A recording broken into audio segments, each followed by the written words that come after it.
The gala was beautiful. Chandeliers hung like frozen stars from the ceiling, soft music floated across the room, and people in elegant dresses and suits moved with polite smiles, holding glasses of champagne. I was there for work, but I couldn't ignore the social obligations that came with it. And then I saw her. She was stunning, as always, in a deep red dress that clung just enough to turn heads. My heart stuttered for a second, the old familiar pull of what we used to be. She caught sight of me too, her eyes lighting up with that smile I once lived for. That smile. It wasn't a smile of friendship. It wasn't innocent. It was the kind that promised nostalgia and shortcuts to intimacy. Before I could move, she was walking toward me, gliding effortlessly through the crowd. People parted almost instinctively. Her hand reached out for mine. "Hey," she said softly, leaning close as if no time had passed. "I didn't think you'd come." For a second, I almost responded the way I used to. Almost let myself get lost in the warmth, the history, the memories we'd shared. But then I remembered the nights I waited while she was with someone else. The lies, the excuses, the betrayal.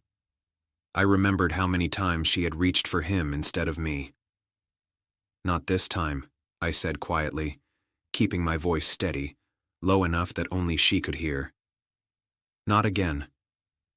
Her hand dropped instantly. Her smile faltered, replaced by confusion, hurt, and maybe a little fear. "What do you mean?" she asked. "I mean exactly that," I said. "I'm done falling for the same story, the same apologies, the same empty gestures that come after the damage is done. I won't let it happen again." The music played on, oblivious, as if mocking the tension that now filled the space between us. She looked at me for a long moment, searching my eyes, perhaps hoping to see the old warmth, the old trust. There was nothing there but clarity, the kind you only get after repeated heartbreak. I just wanted to say I'm sorry," she whispered, her voice trembling slightly. I shook my head. "Sorry doesn't fix patterns. Not this time. Not again." She nodded slowly, realizing, perhaps too late, that I had finally seen the truth clearly. I could have stayed and made small talk, pretended nothing had happened, let her charm reel me in. But I didn't. I turned, walking away with my head held high, leaving behind not just her, but the part of me that had allowed betrayal to take root. As I moved through the crowd, I felt lighter, stronger, and more certain than I had in years.